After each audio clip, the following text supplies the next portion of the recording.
Welcome to MMA Fancast. My name is Luke Payson. Welcome back to everyone who is already a subscriber to the channel. If you're not already a subscriber to the MMA Fancast YouTube channel, please subscribe so you can see more great interviews, including the one coming at you right now, fresh off a professional MMA title win for the 205-pound light heavyweight professional MMA belt for ECC. Just fought this weekend in Kentucky, and then to top it off even better, this pro fighter turned 28. I'm very excited to have the birthday boy and the brand new champ back on the show, Mataeo Top Ape Garner. Mataeo, welcome back on the show, champ. Thanks for having me again. It's really great. Just fantastic to have you. I was scrolling through Facebook 2 days ago, a day ago, and you had this incredible photo of 4 belts listing that you were the new champ, which of course we'll talk about, and that you have 4 belts in 3 states, Kentucky, Ohio, and Pennsylvania. Your professional MMA record is now 4-1.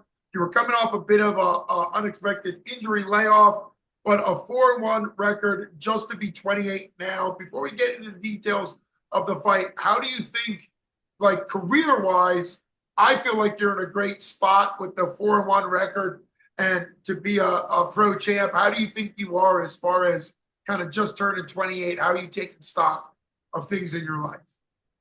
I'm always going to be like harder on myself. So I had goals.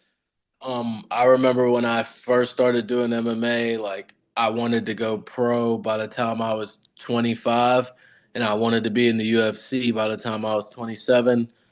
Obviously, that didn't happen. I guess this is why they say don't put a timeline on things. Just whatever is meant to happen for you will happen for you. I ended up going pro at 26, not 25. And it could be because of the COVID year, too, because I remember in 2020 there were no fights happening, so I wasn't able to fight or anything. But I think with dealing with COVID and injuries and a lot of guys backing out of fights and, just taking the time to develop, moving from a different state, joining a different gym and things like that. I think I'm in a good spot for all the things that I've been through in these 7 years that I've been competing in MMA. Um, and also, like, this isn't what I've been doing my whole life either. Like, I was playing football from the time I was 7 years old to 20. You know what I mean? 6 years old, actually. Sorry, 6 years old to 20. And so for me to have this fast of a come up in 7 years in this sport, I think I'm in a pretty good spot.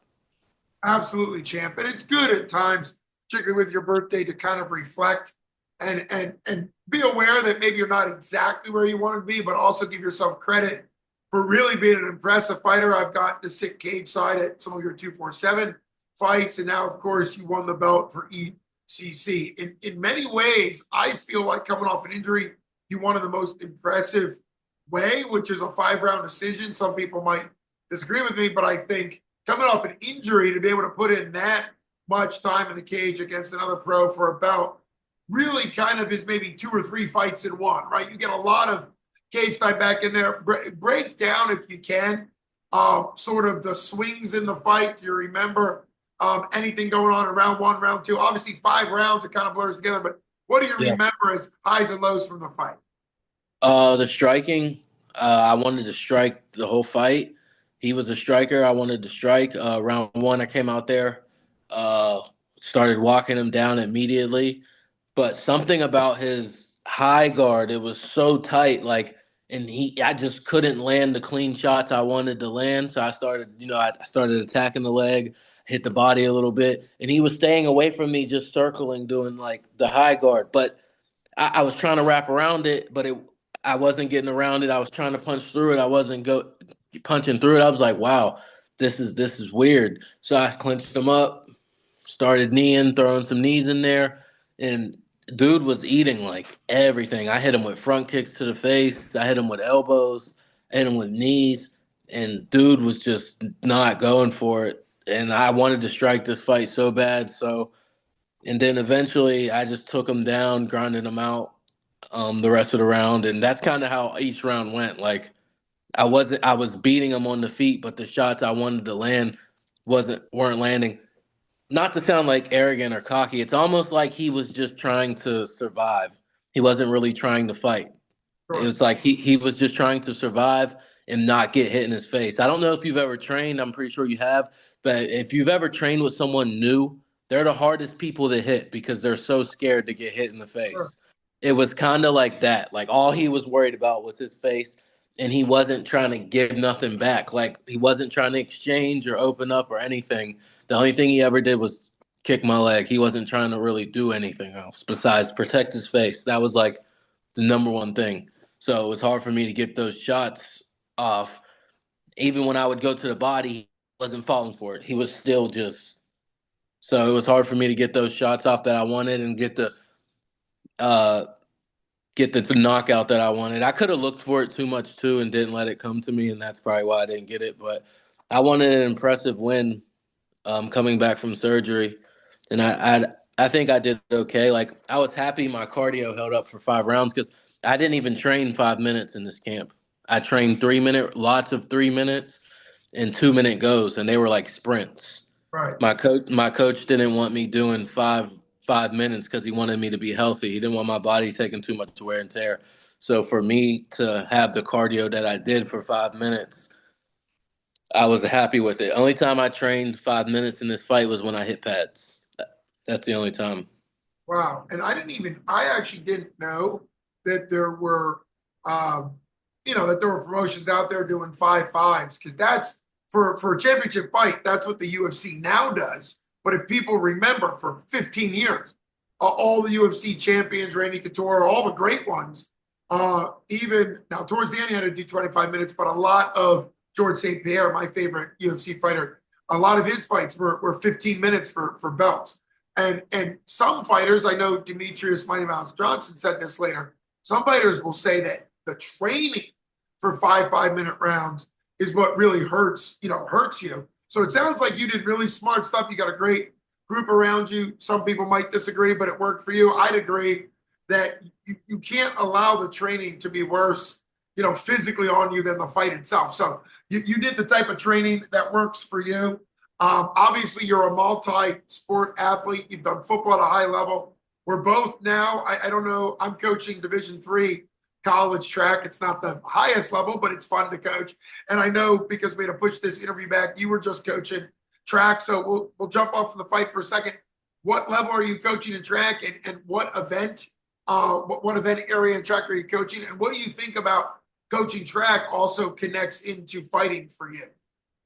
Um, just learning how to coach every kid differently, how to talk to them differently, how to motivate them differently, knowing what kids you can be tough on, what kids you need to be a little more softer on to be able to get the most potential out of them.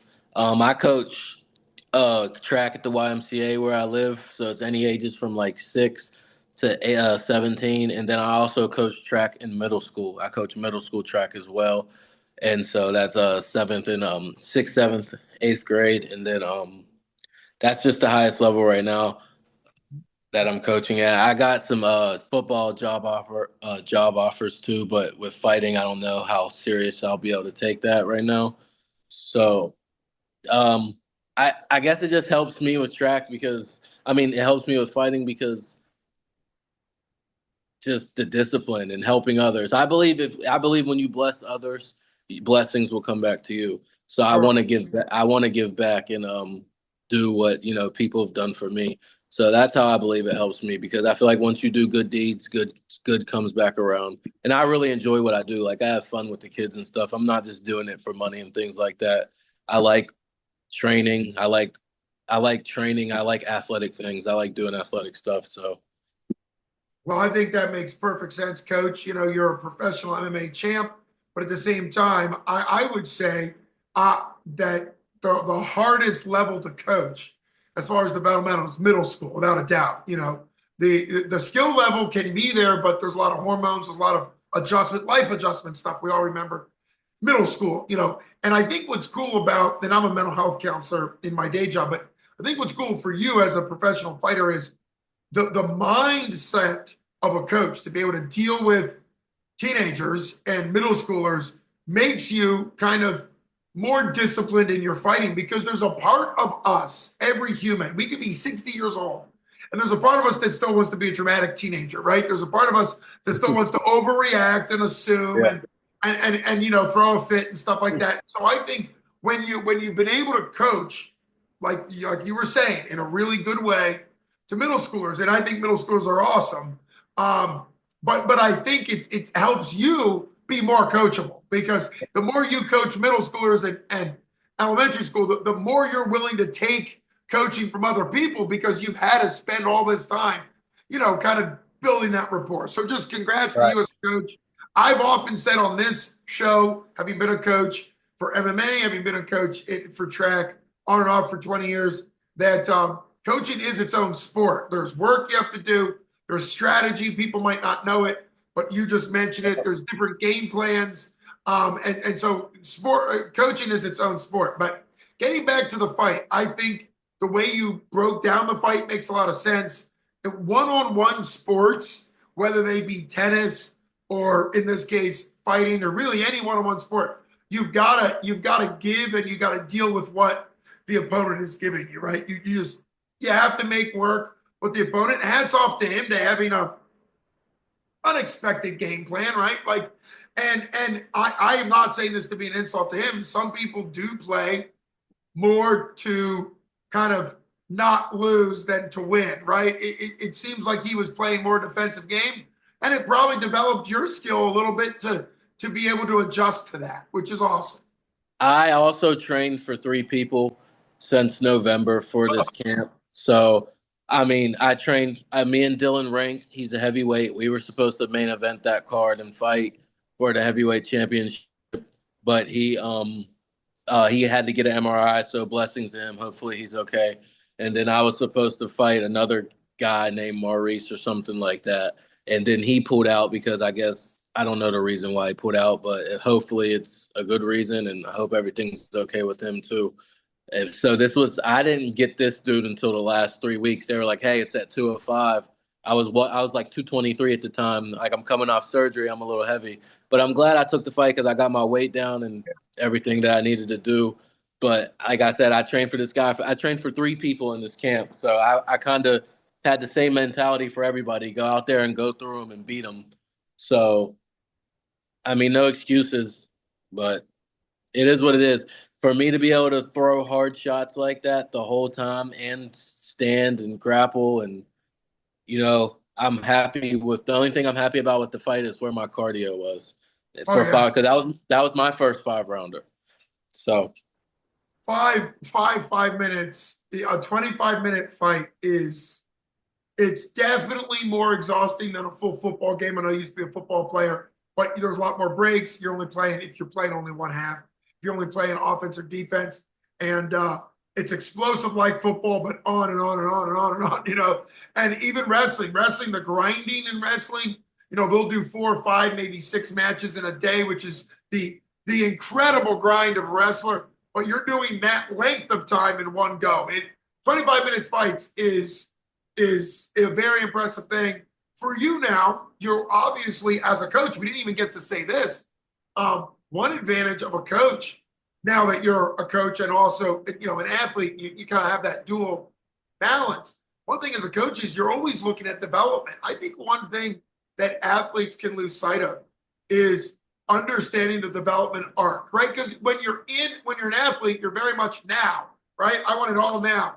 And when you're a coach, you start to realize, oh, well, this kid's a 6th grader. Like, it's really about kind of them figuring out now, and by the time they're in 7th or 8th, I just came from a track meeting. We were talking about freshmen in college. They're 18 years old, and yet their freshman year, they're really, they're figuring things out. We focus by the time they get to sophomore, junior. Like, there's a lot of development. We got to look at 4 years. And I think for you, being 4-1, just turned 28, what are you now, if all your physical stuff holds together and everything goes well, what are you kind of looking for in the near term, and in the next 2025? You got to fight in the first month, or really I guess in the second month of 2025. So what would you like to do as far as the number of fights? in 2025, and kind of what is your perspective of your next year now? Um, whatever comes to me is for me. I'm done saying like I'm whatever comes to me is for me. Definitely stay active, and I'm ready for whatever. But I don't know. I feel like when I say things like that, it just ends up being longer than what I say. So whatever comes to me, just I love it. definitely, definitely staying active. 3, 4 more fights. Like I'd like to have 3 fights in by August. So Well, the matchmaker for 247, I'm sure there's interest there. You put on some great shows for 247. The other thing that I'll give, and obviously, as a mental health counselor, I talk a lot about acceptance. And that was a very acceptance answer, right? Because while it's great to be able to say, I want this to happen, and some people get into that, there's nothing wrong with that at the same time. To your point, with some maturity at the age of 28, it's way more important for you to just take what comes and win the fights in front of you is the best way to move forward. Also, hats off to you, sir, because as athletes, it's very hard to mentally shift focus from one opponent to another. When I ran a gym, I had some athletes that could do that. I had some athletes that won. It could be 12 weeks out from the fight, which, as you know, is an eternity. And if an opponent changed, they were like, no, don't want to fight that anymore because my opponent's different. And I think the mental fortitude to be able to just say, you want to fight somebody at this date and just put somebody in front of you, it's a great mindset. Um, Obviously, staying busy is a great thing. I can't wait to see what comes down the pike for you.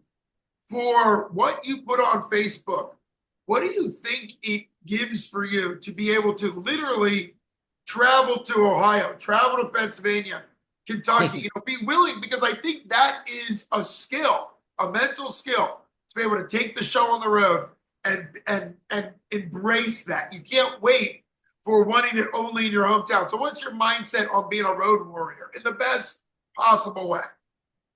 um, I got dreams, and if I want to accomplish them, I can't just fight in my hometown where I'm comfortable all the time. You got to get out of your comfort zone. These guys in the UFC, they're fighting people all over the world. If all these fighters say they want to go to the UFC and they want to be this, they want to be Conor McGregor, they want to be Habib, they want to be like John Jones, they want to be like Sean O'Malley. They all want to be like that, but they don't want to do the things you have to do to be like that. All these fighters, like, they just want the glory and everything that comes with it, but you got to be willing to take tough fights. You got to be willing to fight anybody. Have that mindset: win or lose, win, lose or draw. It doesn't matter. I'll fight anybody. Everybody knows that. I haven't turned down no fights. I will fight anybody. If I've turned down a fight, it's for a reason. I tore my bicep. I busted my eardrum. I never turned down a fight because this guy's good or this guy's bad. I don't care if you're 0-6. I don't care if you're 6-0. I'll fight you in my hometown. I'll fight you in your hometown, or I'll fight you in someone else's hometown. That's just the mentality it takes if you want to be the best. You can't pick and choose. You got to just go. You are an absolute great mindset to have on the show. It's really been great talking to you. For people that may not know, you have fought professionally at 185, 205, and then heavyweight, which is an incredible, range. The first fight I ever saw you fight for 247, you fought a guy that was a heavyweight at the top end of the range. He might have been 260, 265, right around there. You were 230, something like that. And you told me later that you felt like you had gotten too big for that and you actually functioned better, kind of right where you are now. So that's a good thing to know. Yeah. My ultimate goal is 170. Sure. I know I can do it. I just gotta change some things, and I know I can do it though. I just need to. I remember 2 years ago when I was 25, I was walking around at like 197.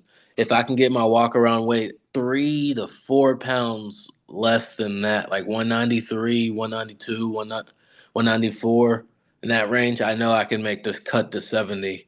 But scientifically, I just don't know how to do it correctly. Like, I don't know everything I'll need to change. And that might not be a thing I do until I get to the UFC, until they can run those tests on me and tell me how much I can cut or what I need to do and things like that. So Yeah. I mean, because I haven't I there's, haven't been 170 since sixth grade. So well, there's all types of things, and take care of your body. I think, I think obviously if you can find fights at 185, that would be a nice step in that direction. But for people that may not know, it's not just a matter of dropping weight because bones weigh different, muscle weighs different. There's so much fat, every once in a while, and I don't ever beat people up. Every once in a while about this, every once in a while, people will say, oh, 0% body fat. No one has 0% body fat, like an insanely low body fat. Like we're talking marathon runner might be 4.5% body fat. And that's way less than probably even a fighter would do because a fighter probably is maybe 7 to 8%, might be a super lean fighter. I'm not a physiologist, but there's so much weight that we do carry. Obviously, you'll get there. I think the mindset goes a long way. You're always a pleasure. You have a great fan support. I've met your family many times. It's just great to see you doing well. I think the encouragement of you to kind of take what the fights come this year. I can't wait to continue to follow your career and see what happens. The year 2025, your 28th year, man, is you obviously going to be a big one. you got to put in word for me, man. I want that 247 belt. Them things are nice. They are. Well, you need your Give me, collection. give me somebody. I know I've only fought there 3 times, but them Big things three, yeah. I want them. I want one of them. I want one. I know, but I respect the promotion because you guys do make fighters earn it a little more. The guys fighting for the belts got a lot of fights. I will admit that. I've seen they got a lot Yeah. of fights. But I They feel had but some I fans. feel I feel I feel like I could get one though. I feel like y'all could do that. I would love to be there. I would love to be there for it. I'll let them know. I am not in the matchmaking process for 247, but you're right. They have some standards. Like I think you have to be coming off maybe 2 fights, 2 wins in a row to fight for a belt. They have some other, just to kind of make it mean, I just like the way them belts look and oh, they're great. sorry to interrupt you, but not too many people have a bite that's gonna say a belt that's gonna say 247 on it. Oh, I know. It's a beautiful belt. It's a beautiful belt. And I'm from the 724. And the That's fact true. that that's two. Come on now, I need that You're belt. excited. Well, hey, I can't wait. We don't know what's gonna happen in 2025. Could be a really exciting year. I can't wait a year from now in early 2026 to kind of see where you are. No matter what you go through this year. I knew of the ear injury because that happened shortly after I last saw you at another fight scheduled, and you had the ear injury, and then I wasn't even aware of the bicep injury and surgery. But I'm glad you're doing better. You're recovering, which is the main thing. You just put in a 25-minute fight. It's always incredible to talk to you. I encourage people to start following. I say this a lot. One of the reasons why I love doing this show is stop kind of acting like fighters just start fighting when they join the UFC. Fighters do not just start fighting. And that's not a criticism necessarily. I used to be that guy a long, long time ago. You didn't know where fighters came from. You just watched It the UFC, it's but you gotta watch them when they come up. it seems like that though. It does seem like that because I'd be like, man, who are these guys? Like, it does seem like that though. It does. Fight for 'Cause- fans. I think going to regional, you just fought for ECC in Kentucky. Great. I don't really know anything about them, but great, right? Because you need Yeah. regional promotions. You need these regional promotions putting on belts, putting on nights, putting on different events, whatever it is, to give people the exposure, to give people the experience. Uh, the UFC has become more, I think, in many ways, more approachable with the Dana White Contender Series and stuff like that. But you still have to have maybe a 8-1 record, 7-1 record, 9-2 record to go in mostly to go into the UFC. And of course, you're already well on your way with a 4-1 record. I can't wait to see what happens for you next. Hopefully, next time I have you on the show, we'll be talking about your next fight. Really an honor to have you back on the show. You've been listening to Luke Basin from MMA Fancast with the one, the only Mataeo Top Ape Garner, champ.